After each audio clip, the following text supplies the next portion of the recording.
VP Nurul হক নূরের জ্ঞান ফিরলেও এখনও শঙ্কামুক্ত নন। তার চিকিৎসায় গঠিত মেডিকেল বোর্ড এ তথ্য জানিয়েছে।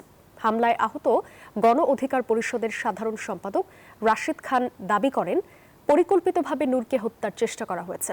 এদিকে নুরুর ওপর হামলা দেশের মানুষ মেনে নেবে না বলে জানিয়েছেন বিএনপি নেতা ডক্টর মঈন খান। নুরুর ওপর হামলার ঘটনায় স্বরাষ্ট্র উপদেষ্টার পদত্যাগের দাবি জানিয়েছে গণ অধিকার পরিষদ।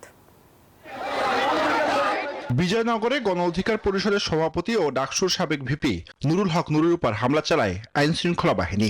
এ সময় নূরের মাথা ও নাক মারাত্মকভাবে ক্ষতিগ্রস্ত হয়। তাকে ঢাকা মেডিকেলের আইসিইউতে ভর্তি করা হয়েছে। গঠন করা হয়েছে চিকিৎসকদের বোর্ড। তাকে দেখতে আসেন বিএনপি স্বাস্থ্য বিষয়ক সম্পাদক ডাক্তার রফিকুল ইসলাম। শনিবার তার জ্ঞান ফিরলেও তিনি এখনও শঙ্কামুক্ত নন বলে জানিয়েছেন ঢাকা মেডিকেলের neuro surgeon doctor Zahid Rahan. মাথায় আঘাত যে সর্বোচ্চ পর্যায়ে যে আঘাতটা হয় সেটাই কিন্তু ওনার হয়েছে। উনি এখন কিছুটা ভালো আছেন, হয়তো ওনার বয়সের কারণে। ওনার যদি আরেকটু বয়স হতো আমরা হয়তো একজন মৃত ব্যক্তিকে পেতাম। হামলায় আহত গণ অধিকার পরিষদের সাধারণ সম্পাদক রাশেদ খান দাবি করেন, পরিকল্পিতভাবে নূরকে হত্যার চেষ্টা করা হয়েছে।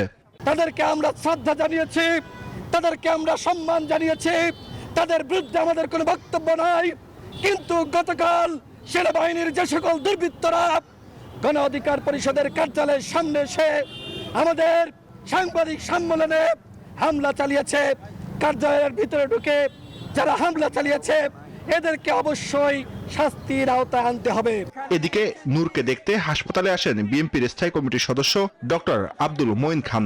বলেন, নূরের উপর এমন নির্মম হামলা বাংলাদেশের মানুষ মেনে নেবে না। 2024-এর অগাস্ট থেকে যে রূপান্তর প্রক্রিয়া শুরু হয়েছে, গণতন্ত্রের রূপান্তরের যে প্রক্রিয়া শুরু হয়েছে, সেই প্রক্রিয়া আমরা অতি শীঘ্র সম্পন্ন করব, যাতে করে গতকাল নুরুর উপরে যে ঘটনা হয়েছে, যে অত্যাচার হয়েছে, যে জুলুম হয়েছে, সেটার জন্য এদেশে আর কোনোদিন পুনরাবৃত্তি না ঘটে।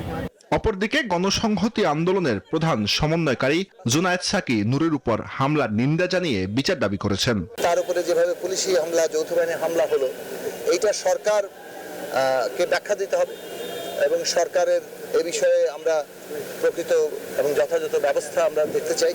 নূরের উপর হামলার ঘটনায় আইনগত ব্যবস্থা নেওয়ার ব্যাপারে ভাবছে গণ অধিকার পরিষদ। জুবায়ের সানি, নিউজ 24, ঢাকা।